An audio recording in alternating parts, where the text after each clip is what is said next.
பிரைஸ்லோ பிரைஸ்லோ கர்த்தருக்கு ஸ்தோத்திரம் உண்டாவதாக. இப்போ கூட திரும்பவும் ஒரு டாபிக் பார்ப்போம்.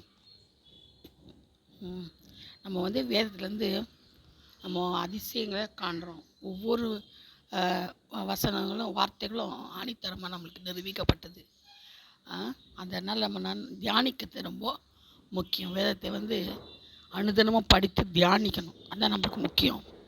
அது மட்டும் இல்லை, நம்ம ஆதியாகமம் 31 அதிகாரம் பார்த்தோம்னா 31 அதிகாரத்தில் நிறைய சொல்லப்பட்டிருக்குது. அதில் ஒரு சிலது என்னென்னா, லாபான், யாக்கோபுல 2 மனைவிகள் அதை பற்றி சொல்லப்பட்டிருக்குது.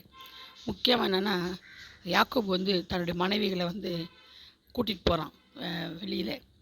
இங்கேருந்தால் அவங்க தகப்பன் அவர் முகநாடியெல்லாம் வேறுபட்டு போகுது, அனுப்ப மாட்டுறாரு அப்படின்னு சொல்லி மனைவி வீட்டில் சொன்னோன்னா அவங்க போயிடலான்னு சொல்கிறாங்க.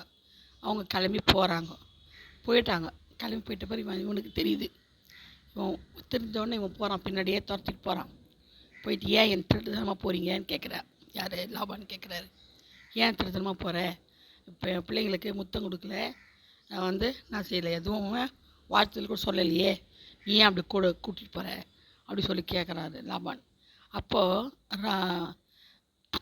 இவன் என்ன சொல்கிறார், யாக்கோபு என்ன சொல்கிறாரு, நீங்கள் அனுப்ப மாட்டீங்கன்ற பயந்து தான் நான் கூட்டிகிட்டு போகிறேன் அப்படி சொல்லுவார். இல்லை நான் அனுப்புவேன் அப்படின்னு சொல்லிட்டு திடீர்னு என்ன சொல்கிறாரு லாபானு, நீங்கள் என்னுடைய தெய்வத்தை தேடிட்டு வந்துட்டியே அப்படின்னு சொல்லி கேட்குறாரு. அப்போது ஆனால் ஆண்டவர் என்ன சொல்கிறாருன்னா, அந்த ராத்திரியில் லாபானுக்கு சொப்பனத்தில் தோண்டி என்ன சொல்கிறாருன்னா, தீமை ஒன்றும் பேசாதபடி எச்சரிக்கையாயிருன்னு, யாக்கோபோடே நன்மை அன்றி தீமை ஒன்றும் பேசாதபடி எச்சரிக்கையாக இருன்றது. அப்போ ஆண்டவரே எச்சரிப்பு கொடுத்தோன்னு லாபம் என்ன செய்கிறாரு, சைலண்ட் ஆகிட்டு வந்த உடனே என்ன செய்கிறார், சாதாரணமாக பேசிட்டு, ஏன் என்னுடைய இதை கொண்டு வந்தேன், திருட்டளவோ போகிறது மட்டும் இல்லாமல் மேலே தாளத்தோடு நான் அனுப்பியிருப்பேனே, பிள்ளைகளை உட்காரெல்லாம் முத்தம் செய்வேனே அப்படின்னு சொல்லிட்டு என்ன சொல்கிறாருன்னா, என்னுடைய இதை திருடிட்டு போயிட்டியே அப்படின்னு சொல்லி கேட்குறாரு. என்னுடைய தெய்வத்தை திருடிட்டு போயிட்டியேன்னு. தெய்வத்தை கூட திருடுறாங்க பாருங்கள். எல்லா இதுலேயுமே தெய்வத்தை திருடுறது இருக்குது. ஏன்னா அது விற்கிறக்கம் இல்லையா, அது ஈஸியாக தூக்கிடலாம் இல்லையா.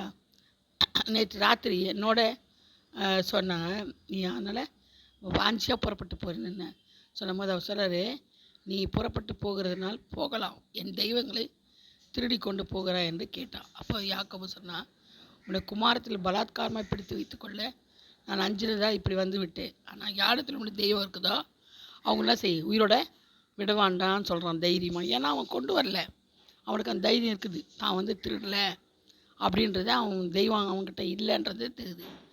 தெய்வத்தை யாராவது தூக்க முடியுமா? யோசிங்க. தெய்வந்தான் நம்மளை தூக்கணும். நம்ம தெய்வத்தை தூக்கணும். அது என்ன அர்த்தம்? அது வெறும் சிலை. நம்ம ஜீசஸ் படம் கூட தான் சொல்கிறேன், எல்லாமே தான் சொல்கிறேன்.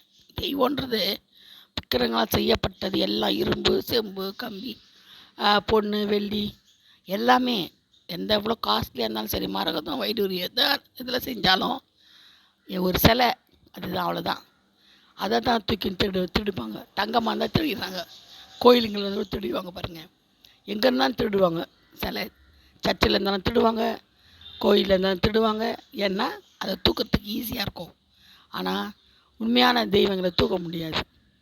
ஏன்னா தெய்வன்றது நம்ம இருதயத்தில் இருக்கிறது, நம்ம இருதயத்தில் இருப்பார், அவர் தான் தெய்வம் இல்லையா. ஒரே தெய்வம் கர்த்தராகிய இயேசு கிறிஸ்து மட்டும்தான். அவர் நம்ம இருதயத்தில் இருக்கிறார் இல்லையா. அவரை தூக்கின்னு ஓட முடியாது எங்கேயும். ஆனால் இவர் என்ன செய்கிறாங்க, தூக்கின்னு வந்துட்டாங்க. யார் வந்தது தெரியுமா? ராகேல் என்ன பண்ணா, அந்த சிலையை தூக்கி அந்த இது இருக்கு இல்லைங்களா, ஒட்டகம், அதுக்கு சேனையை கீழே வச்சுட்டு உட்காந்துக்கிறா, அது மேலே உட்காந்துக்கிறா. பாருங்கள் தெய்வத்தோட கதி பார்த்திங்களா என்னதுன்னு. அங்கே போய் கீழே அது மேலே ஏறி உட்காந்துருக்குறா. அவள் சேனையை போட்டு உட்காந்துருக்குறா ஒட்டகத்து மேலே. அப்போது அவள் கேட்குறான், எல்லாரையும் டெஸ்ட் பண்ணிட்டாங்க. அப்போ கடைசியில் ராகேலின் கூடத்துக்கு போகிறான். அப்போ அவள் சொல்கிறா, எனக்கு பெண்களுக்குரிய வழிபாடு இருக்கிறதுனால என்னால் எந்திரிக்க முடியாது, இதை மன்னிச்சுக்கோங்க அப்படின்னு சொல்லி 35 அதிகாரத்தில் சோதாப்பாருங்க, ஸ்திரீக்குள்ள வழிபாடு எனக்கு உண்டாயிருக்குது என்றார். அப்படியே அவன் சொரூபத்தை தேடியும் கண்டுபிடிக்கல. சொரூபம் தெய்வம் போய் பேனா சொரூபம் ஆகிப்போச்சு, அது பேர் சொரூபத்தை தேடி கண்டுபிடிக்கல. அப்புறம் என்ன செய்கிறான்? வாக்குவாதம் பண்ணி இவ்வளோ உக்கரமாக தொடர்ந்து ஒரு நான் சேர்த்து தப்பிதம் என்னன்னு கத்துறான். அவன் யார்? அவனுக்கு தெரியாது ஒத்திட்டு வந்தது. யார் கத்துறா? யாக்கோபு கத்துறாரு. அப்போது தட்டு மூட்டு சாமான்லாம் தேடி பார்க்குறீங்களேன்னு, 20 வருஷ காலமாக நான் உழைச்சேனே அப்படின்னு சொல்லி அவன் சொல்கிறான். அப்போது அது சரி, என் பிதாவினால் தேவனாகி ஈசாக்கின் பயபக்திக்குரிய என்னோட உனா என் கதி என்னான்னு கேட்குறான். இந்த பிதாவாகிய தேவனாகிய கர்த்தர், தேவனாகிய ஆபிரகாம் தேவனும் ஈசாக்கின் தேவனும் என்னோட இல்லைன்னா நான் என்ன ஆகிருப்பேன்? நேரம் என் சிறுமியையும் என் கை பிரயாசத்தையும் பார்த்து நேத்ராத்திரமே கடிந்து கொண்டார் என்று சொன்னான். அப்போது லாபான் பிரதியுத்தரமாக, என் குமாரத்திகள்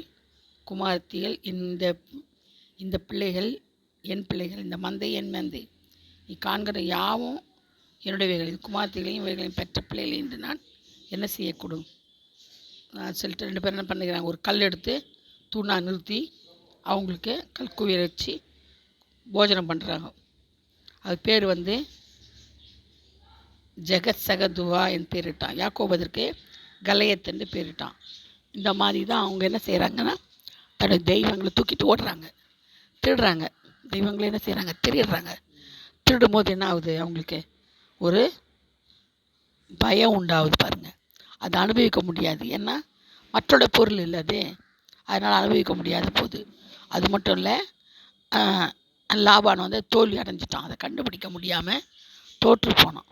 அதனால நமக்கு என்ன தெரியுதுன்னா, நம்ம தான் தெய்வம் தான் நம்மளை படைக்கணும்.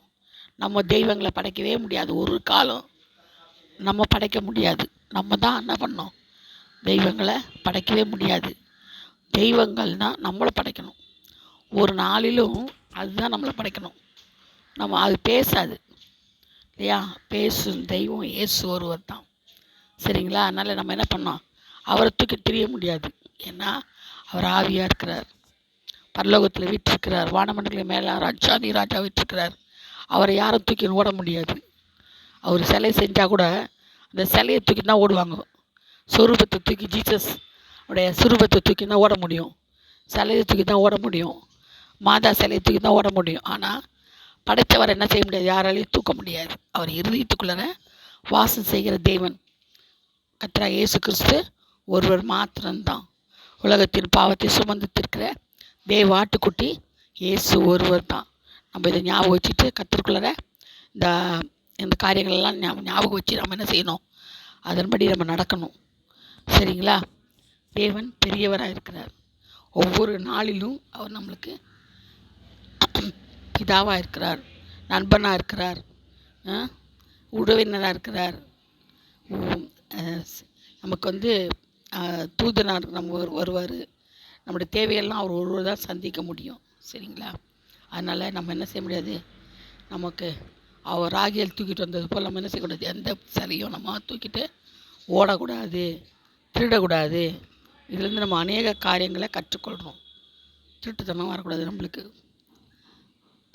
அவன் திருடி கொண்டு வந்ததை மனைவி திருடி கொண்டு வந்ததை கணவனே தெரியல, யாக்கோபுக்கு தெரியாது. அப்போ பாருங்கள் எப்படி. அதனால் அந்த தவறெல்லாம் நம்ம செய்யக்கூடாது.